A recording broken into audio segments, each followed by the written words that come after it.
The Epomaker HE80 has to be one of the cleanest Hall effect keyboards I've ever used. Like, just look at those clear keycaps. Those are so nice. But anyways, let's get straight to the point. This is another WOOTING 80 HE killer for me, honestly. Like, performance just feels the same. You know, I honestly prefer the typing experience of the the Epomaker HE80 over the WOOTING 80 HE. Holy dude, this is gonna be confusing. It's your average hot swappable Hall effect keyboard. It comes with the Epomaker Magnet X switches, which are factory lubed, and they feel amazing. South facing PCB, up to 8,000 polling hertz. PBT keycaps, other than these glossy clear ones here, they're like a glossy plastic. And of course, it's gasket mounted with multiple layers of foam. And you also got your adjustable feet. But yeah, I mean, it's a plastic case, so it doesn't feel the most high quality. But compared to like the plastic WOOTING 80 HE, dude, like, I think this would just blows it out of the water. I mean, this keyboard is only what, like $60 to $70, so it's literally it's like 20% of the price. And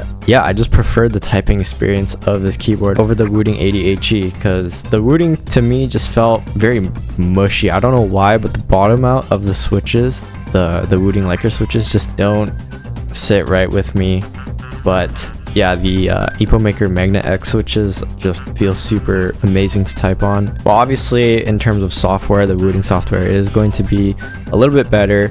And obviously, because it has a higher budget, there's going to be less bugs. But that doesn't mean you should spend, what, like over $300 for a WOOTING keyboard, because this is $60 to $70. And even though it's less reliable, it still performs almost exactly the same.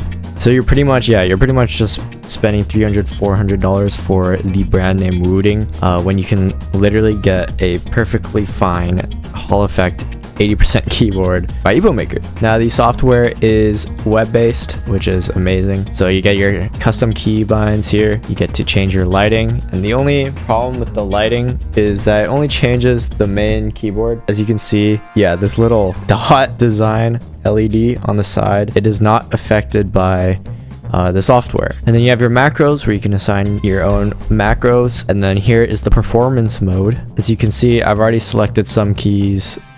Usually what I do is I select all keys except Shift, Windows, and Spacebar. And yeah, currently I have my sensitivity to 0.2 and my release sensitivity to 0.6.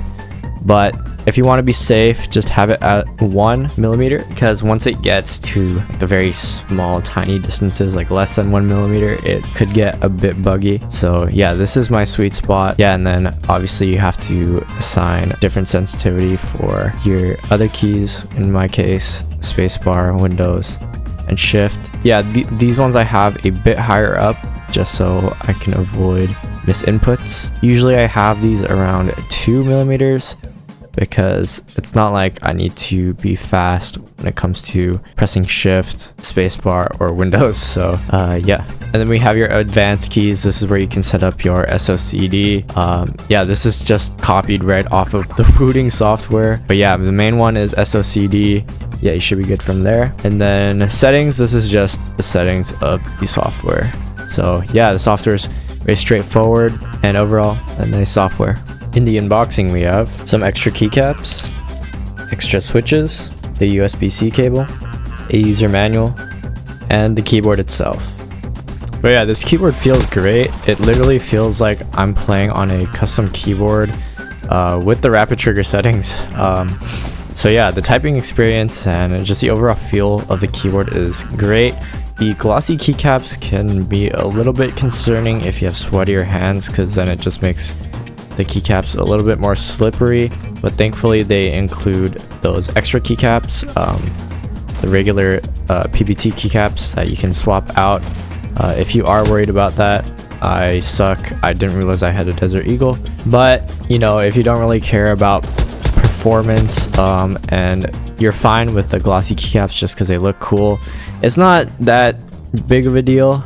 You'll just have to deal with the sweat a little bit. But yeah, but this keyboard feels great, and the SOCD is good. You know, the rapid trigger works very good as well. Yeah, you're really getting a premium experience for only $60. I just tried shooting my teammate. But yeah, I've always said I love the 80% layout, and I was really disappointed with the WOOTING 80 HE because of the price and just like the experience you get for that price. It's definitely an experience you can get for way cheaper, and you're pretty much just paying a couple $100s for the software, which in my opinion is just absurd.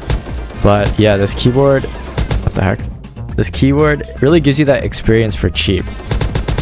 So yes, this keyboard is 100% worth it. I might even main this keyboard just because of how good it feels.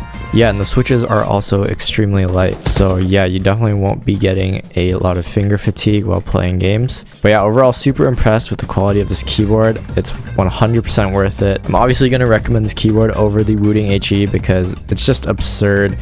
But yeah, in conclusion, this keyboard is just another WOOTING killer for me.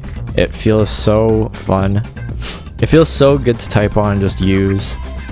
And yeah, the software works fine. The rapid trigger SOCD is all good. So yeah, if you're looking for an 80% rapid trigger keyboard, or even just an 80% keyboard in general, I would add. Yeah, even if you're looking for an 80% keyboard in general, this might be the one. Anyways, that's it. See ya.